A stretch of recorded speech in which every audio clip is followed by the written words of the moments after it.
I won't forget that morning, not if I live to be 100. I counted the men as they marched out of the yard. They'd hardly slept for weeks.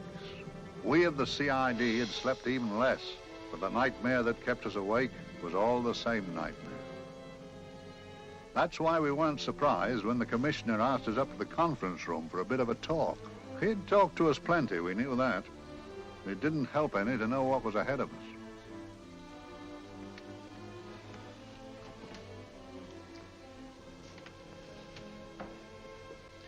Must we have that window open, Gregson? Oh, shut it if you want to. Chief will be in enough of a temper without having a ruddy blast down the back of his neck.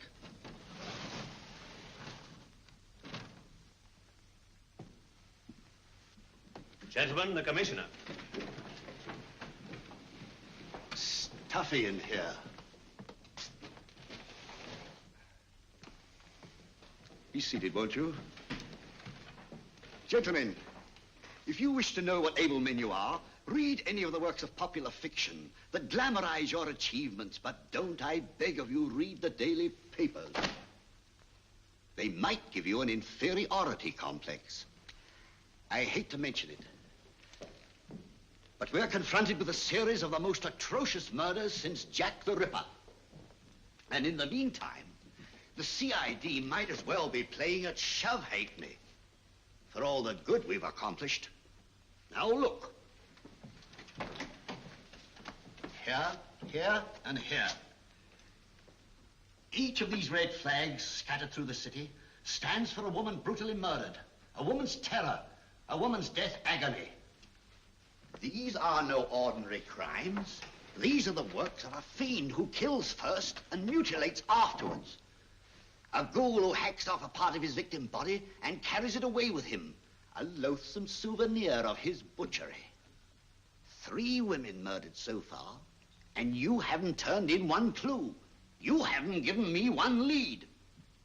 Here you sit and wait for news of a 4th victim, with your arms folded.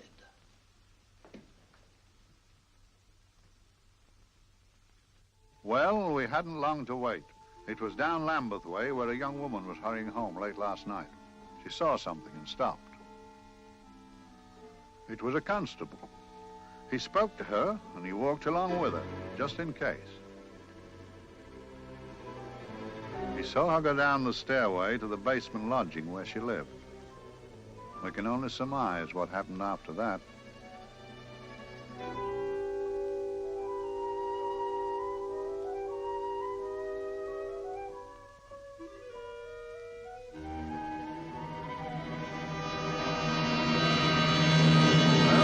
My pride in my pocket and went to see the man who'd so often helped out Inspector Lestrade and myself in the past, Mr. Sherlock Holmes.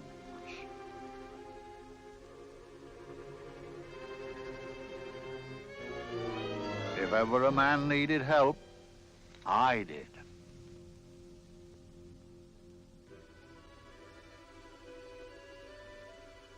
This makes 4, Inspector. 4 defenseless women here in the heart of London. And everyone with the right forefinger hacked off. Not hacked, Inspector Gregson. Cleanly, expertly severed. The work of a skilled surgeon. That's our only clue. Much about the age of my sister's girl. Is there no way of stopping this, Mr. Holmes? Yes. There's a way, somehow. The fiend that did this. I promise. I promise. We've nothing to go on. That's the rotten part of it. We can't get far without knowing the motive. Well, at least we know what the motives were not. It wasn't robbery, nor passion, thanks be, nor yet vengeance. Because they all came of totally unrelated families. Steady, Inspector, steady. Sorry, Mr. Holmes. I don't turn a hair when it's a bloke that can look after himself. A little slip of a thing like that. Yes, it's horrible. Come on, let's get a drink.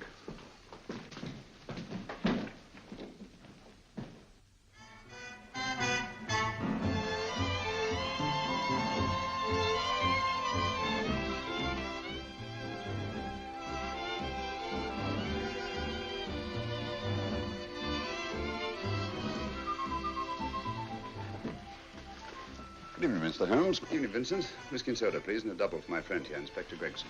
Very good, sir. Make mine Irish. Decent of you to give me a hand with this thing, Mr. Holmes. Always a pleasure to be of help to Scotland Yard, Inspector.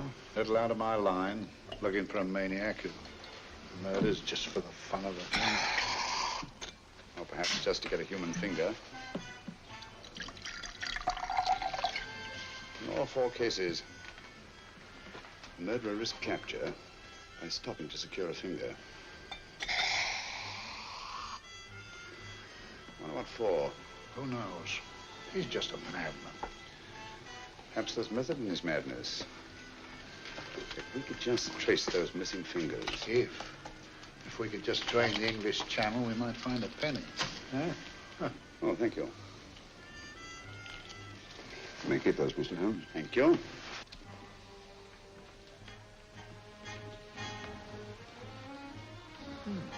Sir George Fenwick, isn't it? Yes. Is that his daughter with him? Don't be so naive, Inspector. You know everyone, don't you, darling? Well, hardly. A week ago, I didn't know you. A week. How fast it's gone.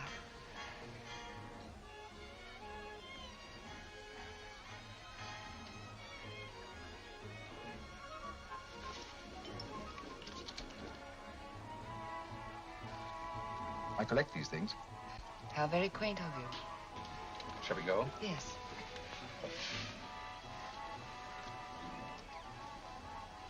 What are you looking at, Mr. Holmes? Looking at a very handsome woman. Not born to the purple, but giving an excellent imitation. Would you like to come to my flat for a nightcap? Lovely idea. Yes, isn't it?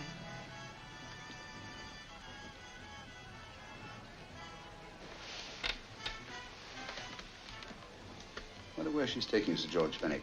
Don't be so naive, Mr. Holmes.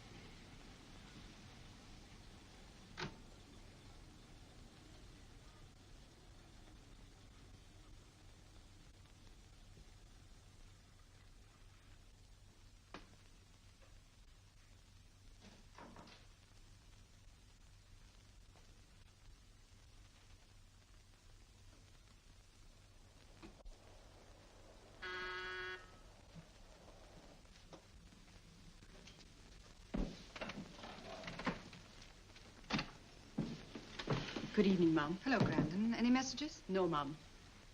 Thank you. Drinks, Grandon. One of your nice surprises. Yes, Mum. I say, you don't mean that... Grandon's a marvel, aren't you, Grandon? Yes, Mum. You wouldn't believe the things she can do. Ah, charming place. Delightful. Really? Do you think so? I'm so glad. Do sit down. Do you mind? Do I mind? What a question. I don't mind anything, really. Except not being with you. Now, you really don't want me to believe that, do you? Not too seriously. Good. We're both quite grown up, aren't we? Quite.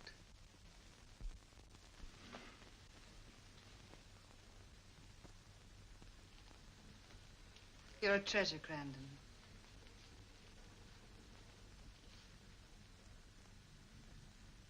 And lower the lights a little as you leave.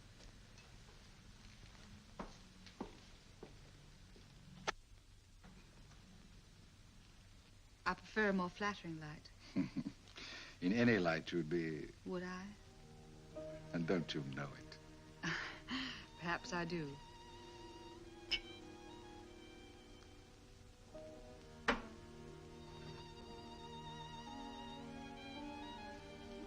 Oh, that priceless woman. You wouldn't believe it, but she's absurdly romantic. She loves dreamy music, and she thinks that we... But we do, don't we? Do we? Well, it's rather soothing, restful. Yes. And we all need rest at times, like tired children who played too long. You've played with wooden soldiers, I suppose. Funny. Hadn't thought of that for years. Toy boats were my special joy. Anything I could set afloat anywhere. Like this. And this. Toy boats sailing into the Never Never Land. The land of beautiful dreams. Look. Look, odd, isn't it, how the light is reflected? Little specks of light that move and move. Like stars on a slowly moving stream. You know, Holmes, I'm very sensitive to atmosphere. No? Yes, I can tell by the feel of this room there's been a murder committed here. It may interest you to know, my dear fellow, it was the other side of that door at the foot of the stairs that the poor girl was murdered. If only I could find it. Find what? The one thing these unfortunate victims have in common that might give us a motive for these murders.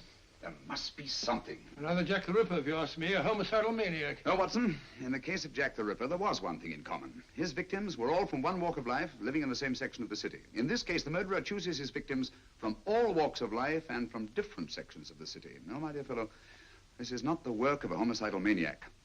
It's something infinitely more sinister. You mean the creeps? What on earth are you talking about? Watson, I'm convinced that these murders are only incidental to some larger and more diabolical scheme. That may be, but why the severed fingers? The answer to that question, my dear fellow, is our only hope of solving these mysteries. Dear sister, I am so happy. I had such a lovely holiday at Brighton with you and Alf. And I'm looking forward to being with you again. Poor little thing. Sort of raises a lump in your throat. I can picture her sitting here happily writing this letter. And a lot bit realizing that she's shortly going to her death. Hello? Gregson. Oh, there you are, Mr. Holmes. I've been looking for you everywhere. What's happened? Murder in Edgware Road, not half an hour ago. Woman? Yes. And the right forefinger cut off clean.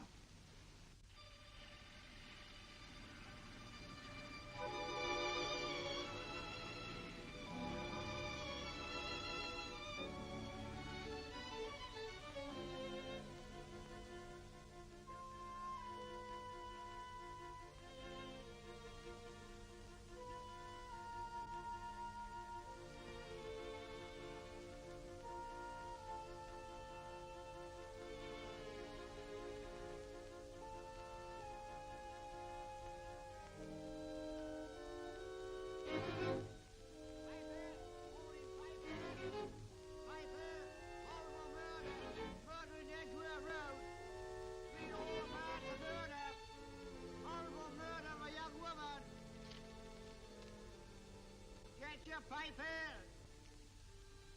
Horrible murder, Piper! All about the murder! Morning, Piper! All about the murder! Piper! Horrible murder! Another young woman found murdered, Piper, sir! Horrible murder, Piper! Piper! Read all about it! Get your Piper! Murder in Edgware Road! Horrible finger murder. Shocking murder. Murder in Edgware Road. Horrible murder of a young woman. Read all about the murder.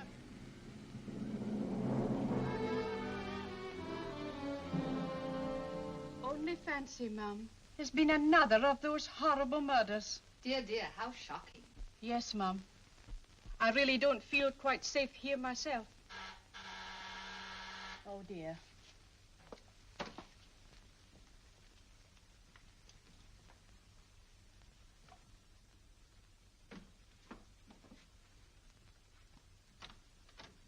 Why, Sir George! I must see Miss Marlowe at once. I don't know if she... I must see her. Where is she? Lydia. Why, Sir George, what is it? What happened? I don't know. You'll have to help me. You've got to help me. But I don't understand. Listen, I woke up a few minutes ago in a cheap boarding house off Edgware Road. I don't know how I came there. I don't know when. The last thing I remember is being here with you. Calm yourself, Sir George. When did I leave here? Well, it was about, It was 10:45, Mum. Precisely. You seemed, forgive me, just a little distressed. Detached, not interested. I thought I'd said something to offend you. I don't remember.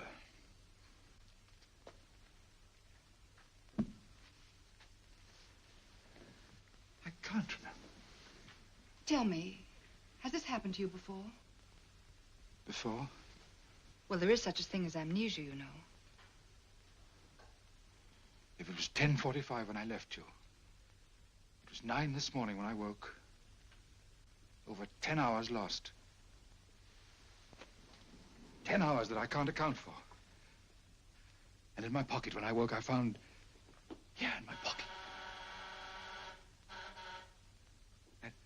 That isn't... Oh, it's not for you, of course. It can't be. Excuse me, Mum, but there's a man asking to see the gentleman. Send him away. Yes, Mum. No, please. I'll see him.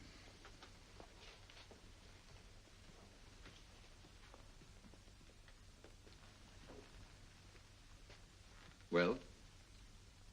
Delightful room. Not much like the place you woke up in this morning. You followed me here? Yes. Are you a detective? Oh, no. Quite the contrary. Don't be afraid, Sir George. You know my name? Oh, yes. A very old and highly honored name. And being the bearer of such a name, and also a very wealthy man, I thought you might care to possess yourself of this trifle. Rather than let it fall into the hands of the police. It is yours, if I'm not mistaken. The initials, GF. Where did you get this? It came out of your pocket. I saw it fall, but you never noticed. You were very busy, bending over something with a knife. Then you put something in your pocket.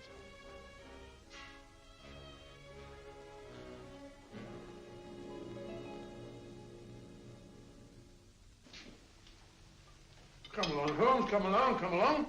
How many more times must I tell you? You're missing a treat. This is delicious. Little jam tarts to follow. Aren't you tempted? You and your flesh pots. They tell me that fish is good for the brains. Brains, I haven't any.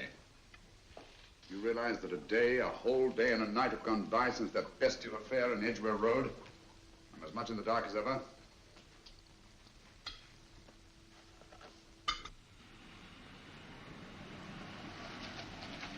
Hello, here comes a client, unless I'm very much mistaken.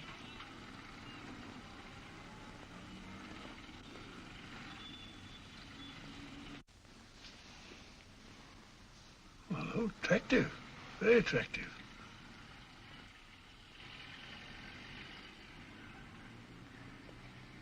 Obviously, she left home under the stress of some very great emotion. How do you know that? She isn't wearing any gloves. A startling omission in a young lady of fashion. No, she didn't put her coat on. Open car, too.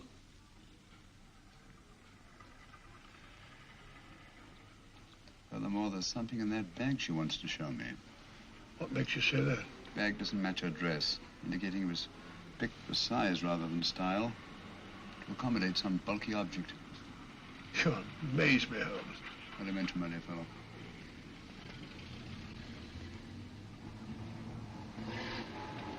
Well, that's interesting. What is? A cab, turning at the empty house. I wonder why he followed her here. Oh, wouldn't you? Quite possibly with the glasses.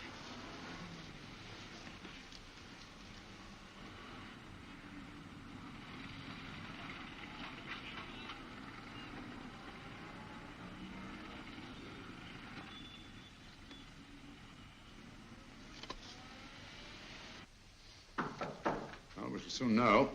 Yes, Mrs. Hudson? It's a young lady, sir. Most urgent. Ask her to come in. Go right in, miss. Mr. Holmes? Yes, this is my friend, Dr. Watson. How do you do? How do you do?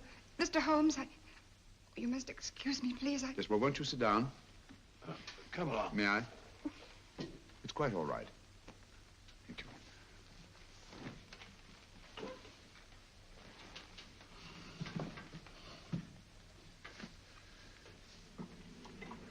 Now try to control yourself, Miss Fenwick. You're with friends. You know my name? No magic, I assure you. I've often seen your picture. You're the daughter of Sir George Fenwick, aren't you? Yes. It's about my father that I... What about your father, Miss Fenwick? Oh, I don't know what to do. He's always been the nicest, dearest person. Only since Mother died. Yes, we know. So I didn't think anything of it when he was away all night before last. But he didn't come home until yesterday at tea time. Didn't come in for dinner at all. Just paced up and down in the library hour after hour. I begged him to let me in, but he wouldn't. Steady, steady. Now take your time. I couldn't sleep a wink last night. Then I started hearing things. Hearing things? What sort of things? I heard someone in the garden underneath my window. Then I saw a figure moving down the garden path. And I recognized my father. Stealing through his own garden like a thief.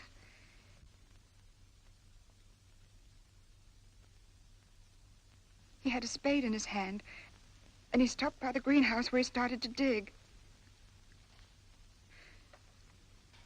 This morning, at daybreak, I stole out into the garden and I found this.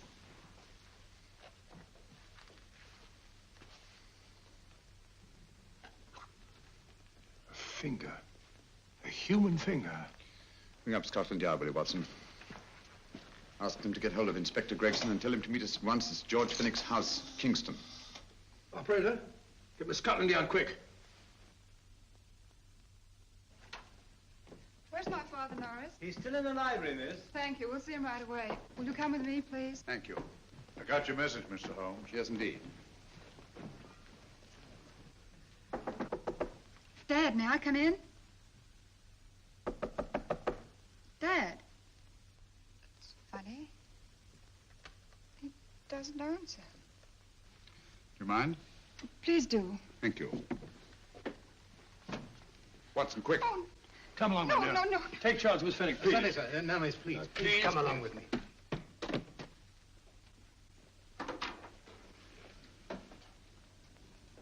Dead?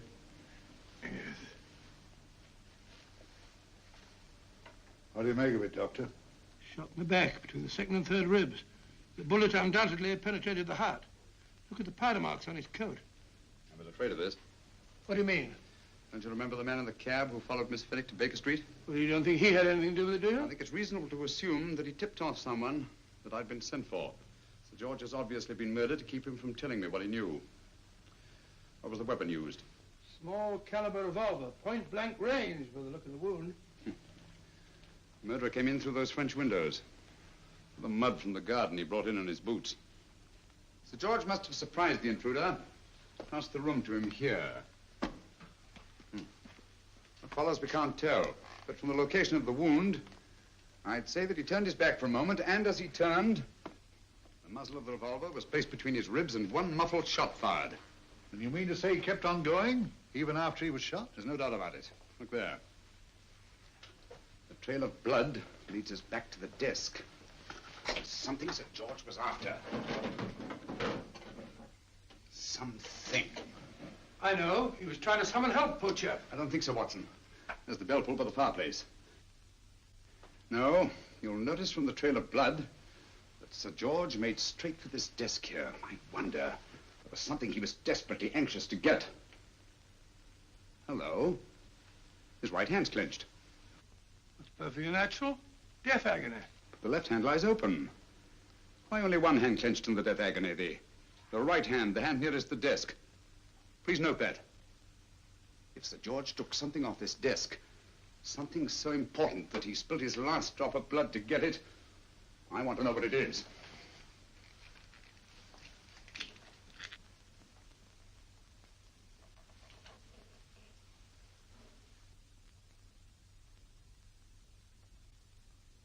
It's nothing but an ordinary match folder. Where does that lead us? I imagine to something very important, Gregson. This match folder's from Pembroke House. Why shouldn't it be? He was there, you know. We saw him yesterday. Yes, but the effort he made after he was shot to get hold of this match folder. It's just possible he wanted someone to remember Pembroke House. He may have wished to recall it to someone who saw him there. Someone who, like ourselves, saw him with a woman.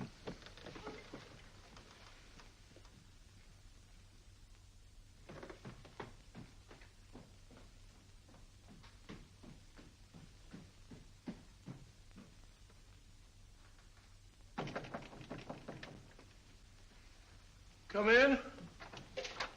Oh, Dr. Watson, this came by hand for Mr. Holmes not 10 minutes ago. Thank you, Mrs. Hudson. That would be the report from Mr. George's bank. Report from Sir George. Oh, really? Don't you remember his daughter told us that he'd just closed his account? Had it looked into at once.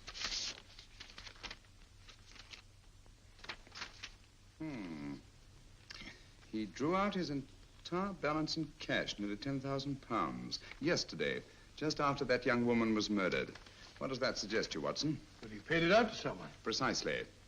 I smell the faint, sweet odor of blackmail. You don't think he paid it out to someone who saw him murder the McLean woman? Sir George never murdered anyone. But he did have that woman's finger, and he empty did have and pay out a lot of cash. That's the terrifying part about blackmail, Watson. The victim is afraid to fight the accusation, no matter how false. Once the accusation is made, his name is smeared, and sometimes his life is ruined. Well, Sir George didn't commit these murders. What fiend did? I rather think they're not the work of any one man. Oh, come, Holmes. You don't expect me to believe there's a whole organization going about killing people and chopping off their fingers? No, it's possible, quite possible. Well, whoever's behind all this thing must be out of his mind. On the contrary, my dear fellow, if my assumptions are correct, this little scheme has behind it the most brilliant and ruthless intellect the world has ever known. You don't mean Professor Moriarty? I do. Oh, steady, Holmes. You've got him on the brain. This is the third time in as many months you've suspected him of unsolved crimes. He's dead, you know. Is he? Is he? You know he is. He was hanged in Montevideo, well, over a year ago. I know that someone was hanged in Montevideo under that name. But I'll stake my reputation that Moriarty is alive and here, now in London. Hello? Yes, but Dr. Watson, wait a minute. You me? Oh, yes? This is Dr. Watson speaking. No, I'm afraid I've retired. I don't practice anymore. What? Oh, that's a different thing. An emergency case. Well, just a minute. Yes? Yes, well, see, she's not moved. Remember that? Don't touch her till I get there. Fractured case in McCardle's Mews. Heavy woman. 14 stone. Look at dust. 14 stone. Just the sort of person who would hoist herself up on a stool to feed the canary. There ought to be a law against fat people keeping little dicky birds. Well, so long, old man. I shan't be very long. Haven't used that bag since I brought little Amelia. What's her name in the world? She grew up to be a very unattractive child. Well, who wouldn't with a name like Amelia? What Amelia? Amelia.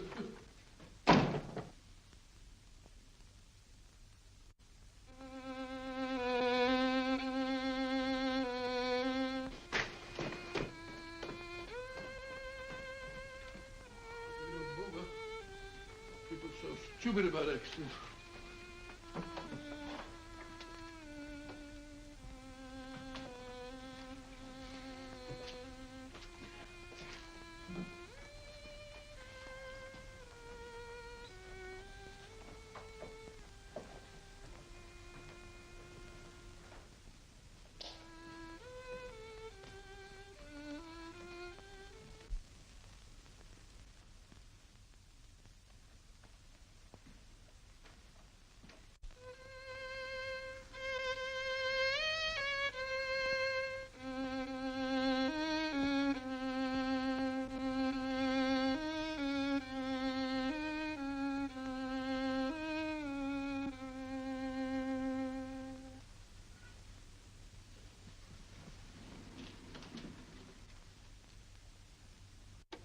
Oh, Professor Moriarty. Not that I wish to appear inquisitive, but to what am I indebted for the pleasure of this visit? Scotland Yard will be interested. It's very convenient for me to have Scotland Yard think that I'm still dead in Montevideo. I never dreamed of fooling you. Thank you.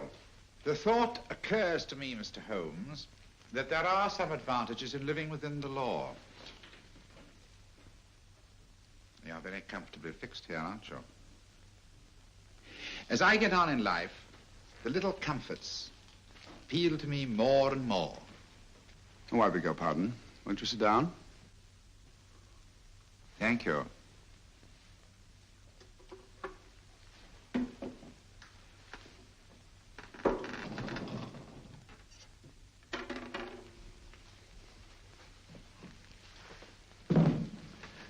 And now, Professor Moriarty, what can I do for you? Everything that I have to say to you has already crossed your mind. And my answer has no doubt crossed yours. That's final? What do you think?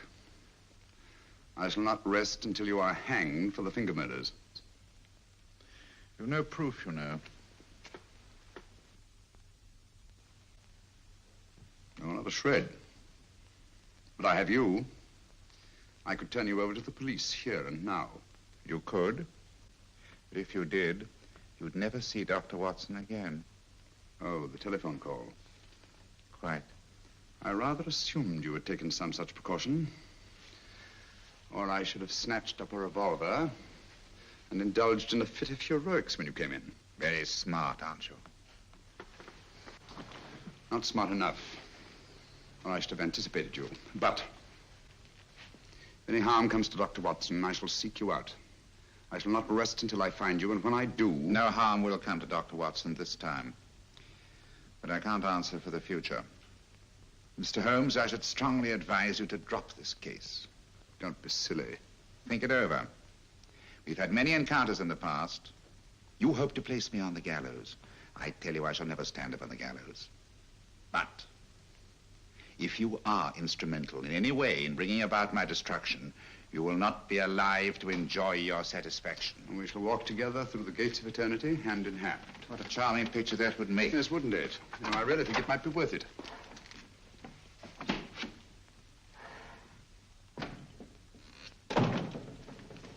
Shoelaces, Governor? Tuppence a pair. And strong enough to hang yourself. How many more times must I tell you I don't want your filthy shoelaces or your company? Shoelaces, Governor? Blasted impertinence. Run along, my good man, or I'll give you in charge. Shoelaces, Governor? Shoelaces, Governor? Help a poor bloke. What's only got one arm? Any luck with Mr. Holmes? You can read his obituary in tomorrow's papers.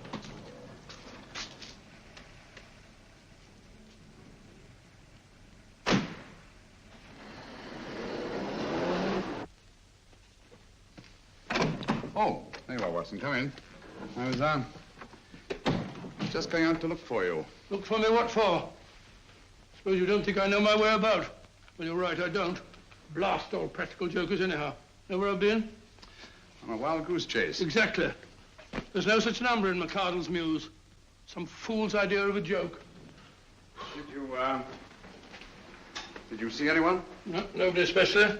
Only a whining old idiot selling bootlaces. Persistent beggar, wasn't he? Stuck to you like grim death. Huh? How do you know?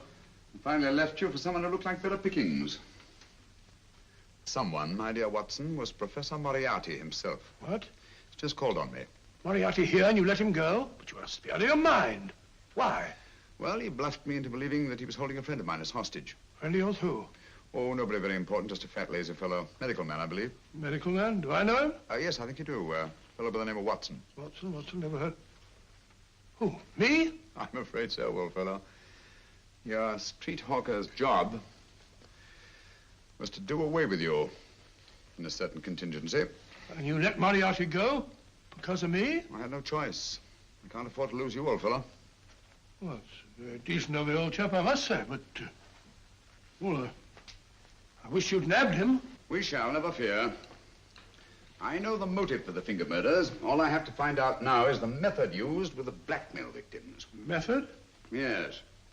How does Moriarty get them to the scene of the crime? How does he plant those severed fingers on them?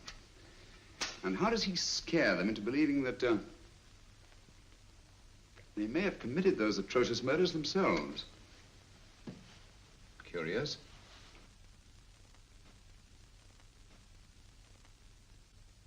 Very curious. Huh? Curious? What's curious? That window in the empty house across the street. First floor front. Huh? What's wrong with it? It's open. Why shouldn't it be open? Well, it wasn't open half an hour ago. I'll stake my life on that. Well, it's not our business. Let it stay open. I wonder if you'd go over, old fellow, and see what's the matter. Oh, trespassing. Against the law. Very well, I'll go myself. Oh, well, if you're going to put it like that, ridiculous waste of time. Going about shutting windows at this hour of the night. Yeah, you better take this torch. Well, take what? Dignified job for a doctor. Dr. Watson, the torchbearer. And what do you propose to do? Sit in a comfortable chair, I suppose, and read a good book? That's a very good idea. Yes, a very good idea. While I play night watchman, you have a nice read. Mm-hmm. Good night. Have a good time. Have a good time? What do you mean, have a good...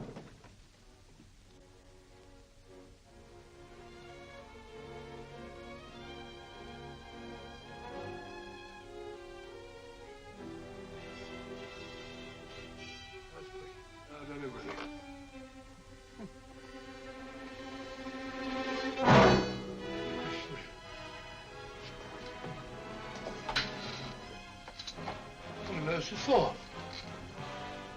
Oh, umbrella stand. Pretty little thing to keep about the house. Must have been a pet.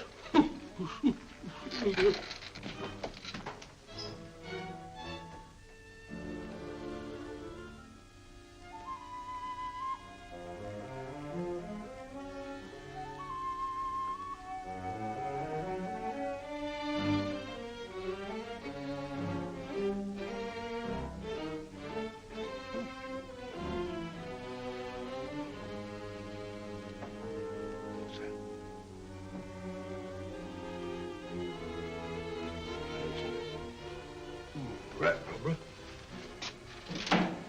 This must be the dog.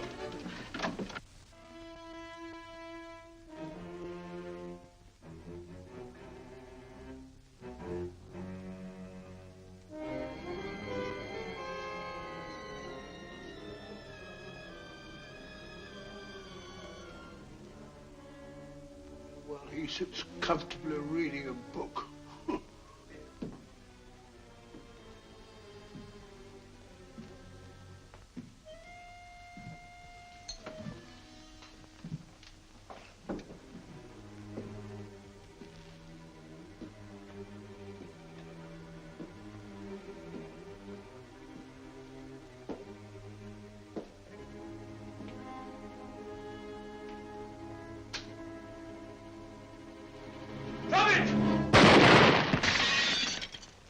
He killed Holmes!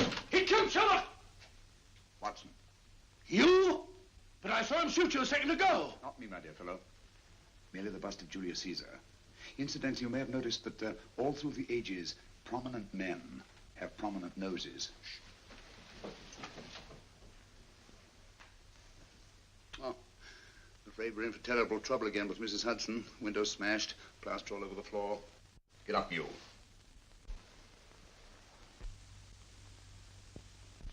Corporal Williams, Middlesex Regiment. Discharged from the army as physically unfit. Yeah. Papers seem in order.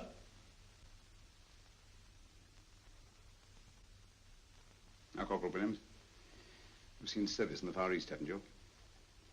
The East? I thought so. Look at his complexion, Watson. Yellow as saffron. He's been taking atabrine. Cure for malaria. Sniper, aren't you? Sniper? Hmm. Why did you try to kill me? I had to kill him. I had to. Oh, snap out of it. Stop it, Watson. He's shamming. No, he isn't. Who told you to kill me? She told me. She told you? She told me I couldn't miss. Well, luckily you did miss, you murderer. He isn't a murderer, Watson. Listen, Corporal Williams. She told you you had to do it, didn't she? I had to do it. I've got it, Watson, I've got it. Got what? The method used in the finger murders. Well, what is it? Hypnotism, my dear fellow, hypnotism. And it wasn't against his nature, that's the devilish part of it. They picked a man for their purpose whose job was sniping. Who are they? Professor Moriarty and his finger murderers. Williams spoke of a woman. I think you'll find that she asked him home tonight for a drink. Nice quiet rooms, soft lights, music. You got it all pat, Mr. Holmes. What's the lady look like? Oh, up 30, nice figure, blonde, lustrous eyes. Oh, really? Got a phone number? Oh, so? Williams will give us her address. Look after him, Gregson. Don't let anyone come near him. He's our key witness in the finger murders. Well, I hope you're guessing right, Mr. Holmes. Get up, Williams. Now, go with Inspector Gregson anywhere he tells you. Come on. Yeah. Ring me as soon as he comes to himself, will you? I will. Good night, gentlemen. Good night. Well, if you believe that fellow Williams was hypnotized, I suppose you think Sir George Fenwick was hypnotized, too. Yes, I'm quite sure of it. Have a cup of tea? Thanks, old boy. Nothing to eat. Well, why didn't these people make Sir George do the murder himself? Because they didn't want to get him hanged. They wanted to blackmail him. Well, who do you think the actual murderer is? One of Moriarty's gang. A diabolically simple technique. Kill a woman. Yes, but why cut off the fingers? My dear fellow, don't you understand? The severed finger is what links the blackmail victim to the murder. He wakes, finds the grisly thing in his pocket. He doesn't know how it got there. He's no idea that he's been hypnotized. For all he knows, he may have committed the atrocious crime during some dreadful lapse of sanity. In that state, when he's utterly demoralized, the blackmailers take over. Is that it? Undoubtedly. You see, they swear that they saw him commit the murder. And being human, the victim will pay anything rather than stand trial on a charge that will make his very name loathsome. Oh, it all fits in if you believe in hypnotism. The only possible explanation. You think the hypnotist is that woman with the blonde hair, the lustrous eyes, the woman you invented? I didn't invent her. I saw her. What on earth are you talking about? That woman, my dear Watson, was with Sir George when he left Pembroke House. I saw her there. I shall see her again, and Williams will lead me to her. That's why it's so important to keep him safe. He will identify her.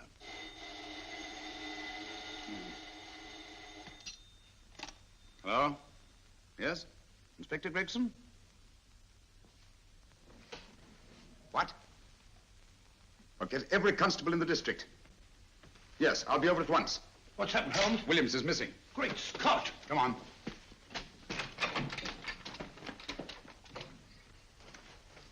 Lorry crashed into Gregson's car. During the confusion, Williams disappeared. Escaped, eh? No, kidnapped. To keep him from talking when he came to. You don't think that Moriarty... With Moriarty? Anything is possible.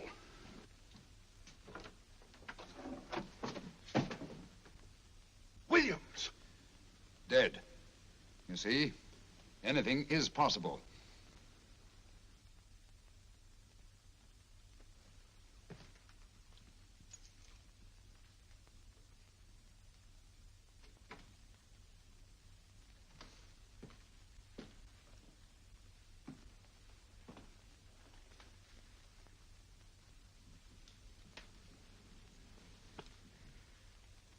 Oh, good morning, Professor Moriarty. You startled me. I'm dressing another dolly, a dear little nurse. Is there anything wrong with your finger? Just a splinter. Nasty thing, splinters. Most trying.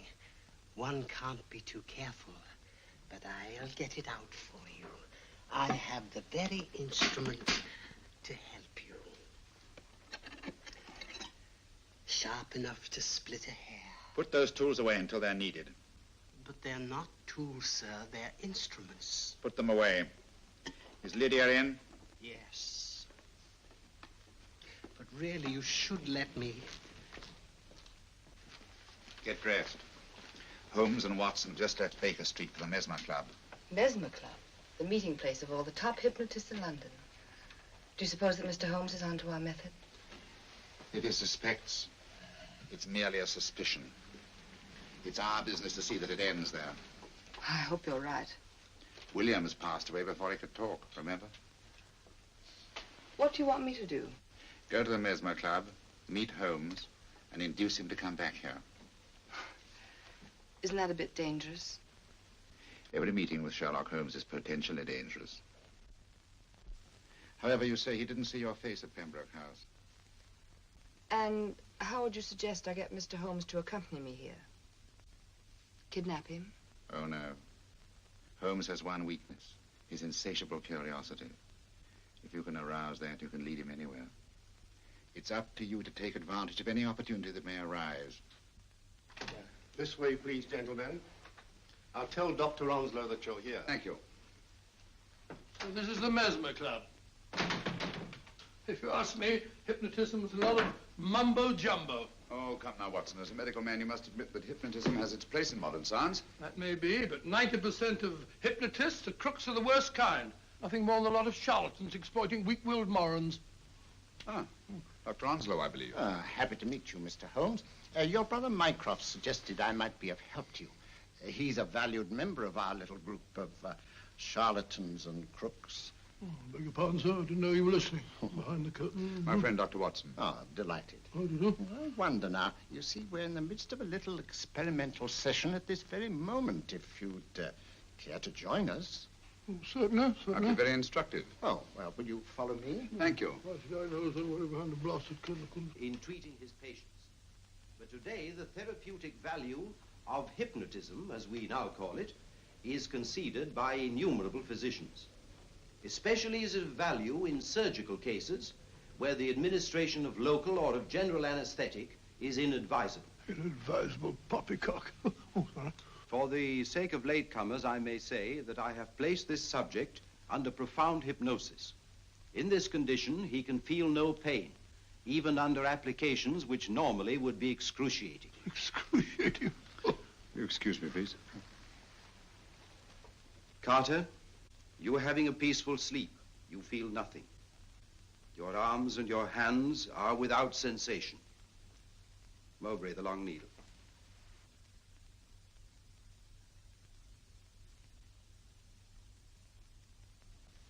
Carter, give me your right hand.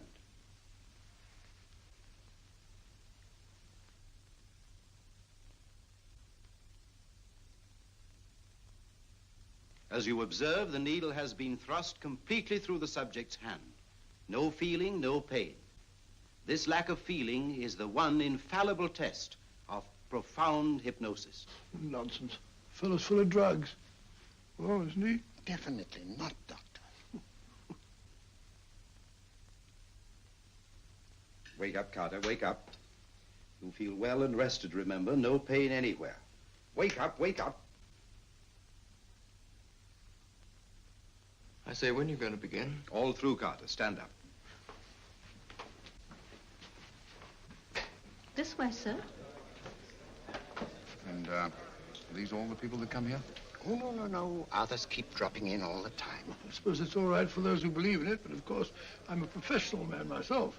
Then you don't believe in hypnotism, Dr. Watson? Oh, I don't deny that there are certain types of hysterical, feeble-minded people who go under if you point a finger at them. But anyone with an ounce of character... How right you are. You see right through our little artifices, don't you, Doctor? Right through, my dear sir. Right through. Quite so.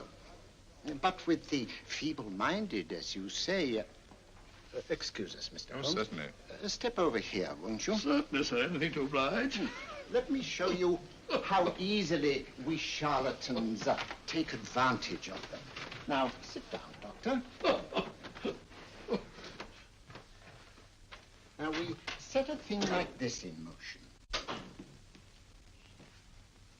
It's wonderful, the attraction on the feeble-minded, of course. The continuous motion, if they just let themselves follow it. Of course, you could stare at it till doomsday, Dr. Watson, with no effect at all. Still, it might make you a little drowsy, like the white ribbon of road at night when you're driving. The rhythm is smooth, unbroken, and the road goes on and on, round and round, always the same, winding and winding. And you're drowsy, you're tired. Let the road come into you, as it were. The long road, the smooth road, the road to sleep. Sleep.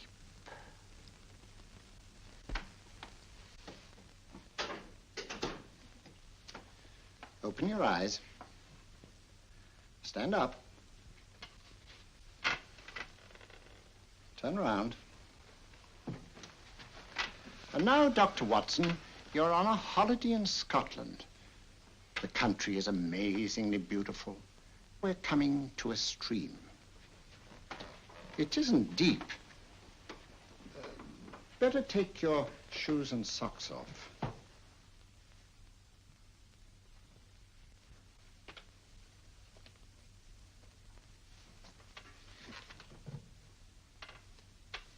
Roll up your trouser.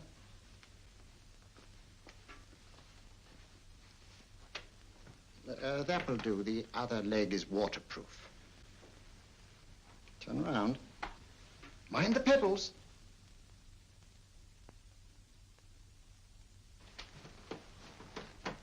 Sit down.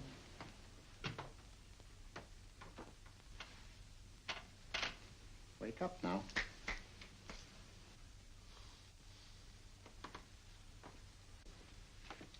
Yeah, you see? What did I tell you? It didn't work with me. Why, nobody with an ounce of character.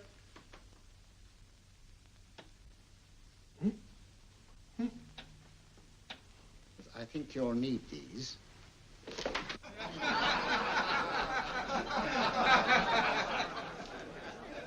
Nothing to laugh at. Watson, she's here. Oh, the woman you're looking for? Yes, I'm going to meet her.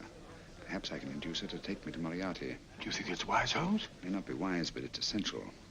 After all, I've held me on with Moriarty in the past. But isn't it dangerous? She might be a hypnotist. If my will isn't stronger than hers, I deserve to be hypnotized. I feel I must protest, Dr. Onslow. I was told this was a gathering of serious students of a great science, and I find myself in a company of buffoons. Oh, my dear madam. Elliots and Esdale Braid. Were those men martyrs for the truth, that you may laugh over your childish, cruel tricks? I must say I'm in complete agreement with you, madam. This was most unnecessary performance, Dr. Onslow. Beg your pardon, sir. My name is Holmes, Sherlock Holmes. At your service, madam. Thank you, Mr. Holmes.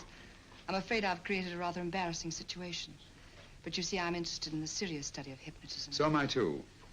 Perhaps we have something in common, Mr. Holmes. Perhaps we have. Would you join me for a cocktail at Pembroke House? I should be delighted. Good.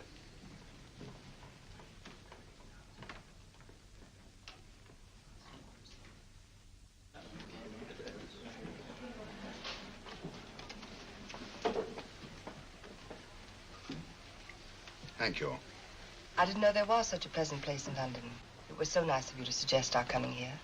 I thought a little pick-me-up would do us good. You mean you thought I looked... I like the way you look. Thank you. I suppose I did lose my head a little at the Mesmer Club. But you see, hypnotism is almost a religion with me. I know so well what it can do to help, heal.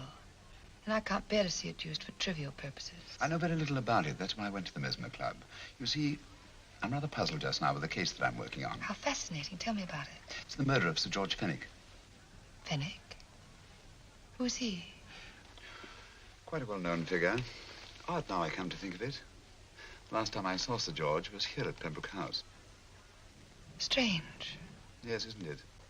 He was sitting, I believe he was sitting at this very table. Cigarette? Thanks. Do go on. There was a charming lady with him. He was lighting a cigarette.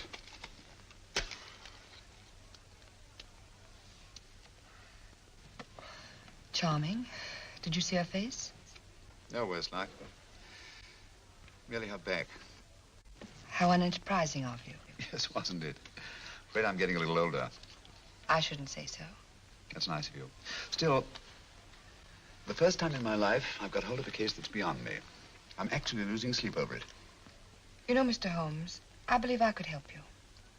Really? I should be very grateful. You're amused. Oh, merely skeptical. How would you go about it? I've used hypnotism more than once in healing. Not for profit. I'm not a professional. But I do think I could help you. If you'd care to... I can't think of a pleasanter experience.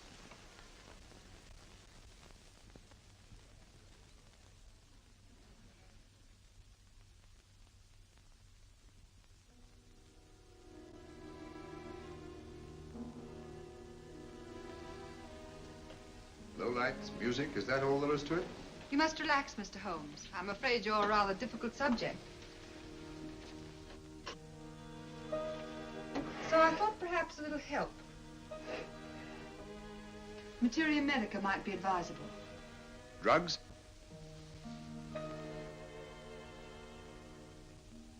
No, I'd rather not, if you don't mind. As a matter of fact, I'd rather not myself. But Schrenk-Notzing, he practiced in Munich, you know. Believed it the best means for difficult subjects. Do you mind? Well, as a matter of fact, I don't approve of sedatives. Just as you wish. We don't have to go on with this at all, you know. Wait a minute. Wait a minute. All right. I'll take a chance. It's really quite harmless. What is it? Cannabis japonica, an oriental soporific. You need water.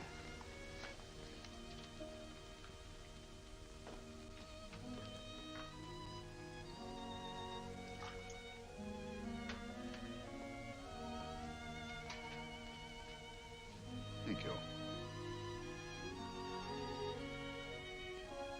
Now sit down, Mr.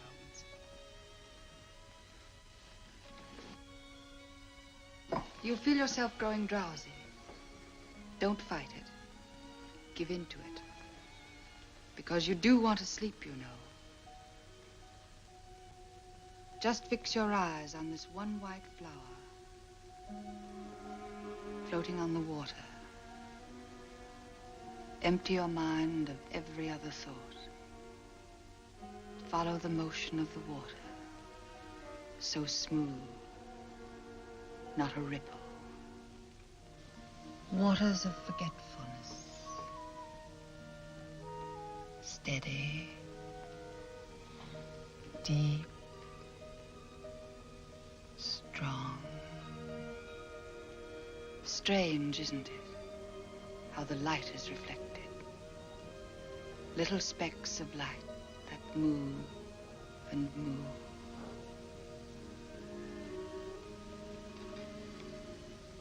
It's restful here. It's peaceful. It's friendly. And you're very close to finding what you're looking for. You'll find them soon now.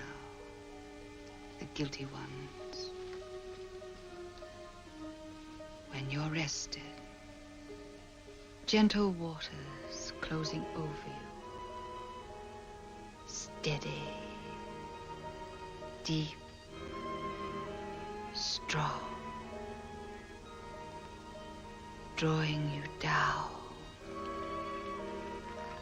down, down.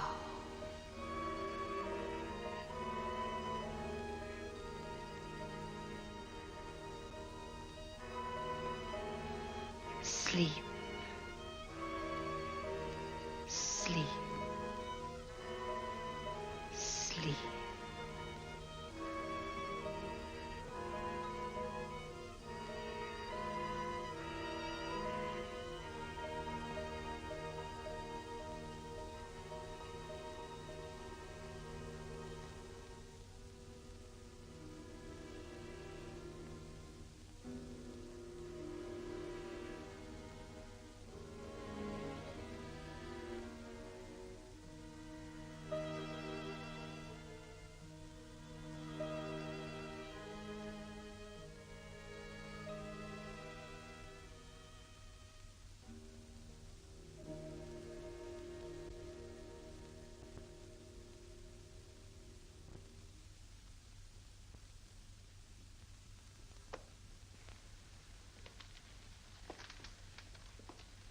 Here he is, Professor Moriarty.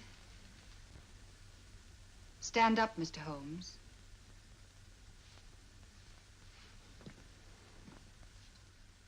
Open your eyes. Face this way.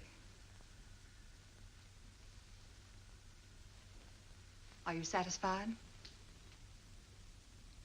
We are dealing with a clever man. He may be shamming. There's just one infallible test for profound hypnosis. You ready, Dr. Simnel?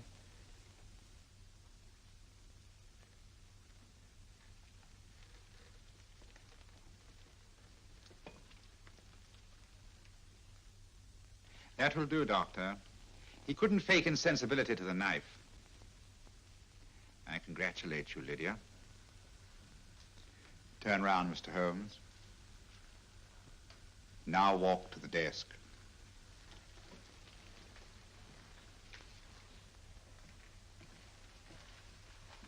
Sit down. Take that pen and write what I tell you to write. I have at last found a case which I cannot solve.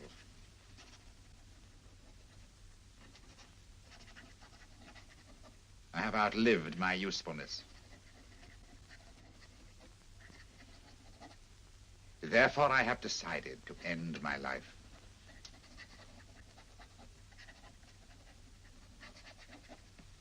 Sign your name. Now blot it.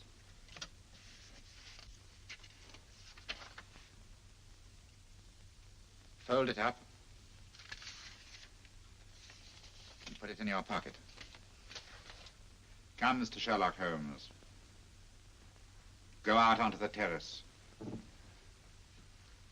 But it won't look like suicide, sir. I'm sorry, but Mr. Holmes' injuries must all be self-inflicted. Let's walk a little, Mr. Holmes. It's so pleasant here in the garden. Just step up here onto the terrace. It's a nice, broad terrace. Now turn to the left and walk slowly to the end of the terrace.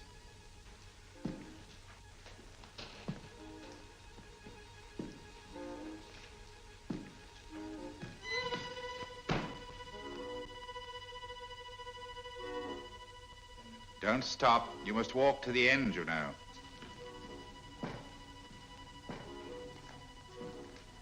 The end leads to an open doorway. You can pass through it in perfect safety. In the room beyond the doorway, you'll find what you've been looking for. Must you drag this on? This is the moment I've been anticipating for a long time, my dear. Go on, Mr. Holmes.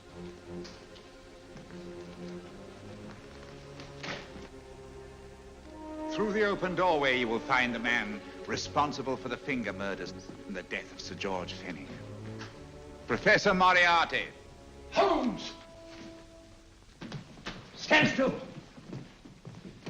What a beautiful view, Watson. I'm quite enjoying it. No, you're not. You're hypnotized. You're under a spell. Stand still. Don't move. Steady, Holmes. Steady does it. Stand perfectly still where you are. Nonsense, Watson. You don't know what you're doing. Of course I know what I'm doing. You mean you're not hypnotized? Certainly not. Then get off the wall, you idiot. Oh, look out! Holmes! Oh, Dear fellow. What were you doing up there? Holding the fort until you arrived. What kept you? Well, I ran into a spot of trouble on my way to Scotland Yard. I was arrested for exceeding the speed limit. Your luck seems to hold, Mr. Holmes. I'd hardly call it luck, Professor. You see, I substituted a drug of my own for the one that this dear lady pressed on me. You are clever, aren't you? A drug that, although it leaves the subject conscious, renders him quite insensitive to pain. That accounted for my lack of reaction to Dr. Simnel's knife. Well, Gregson, quite an impressive haul. Even Inspector Lestrade himself couldn't have done any better. Thanks, Mr. Holmes. Take him away. All right, put her in the van. I was right, Mr. Holmes. You are a difficult subject. Thank you. And now, Professor, our score is settled. Au revoir until I see you on the gallows. The rope has not been made that'll go around my neck. Come on.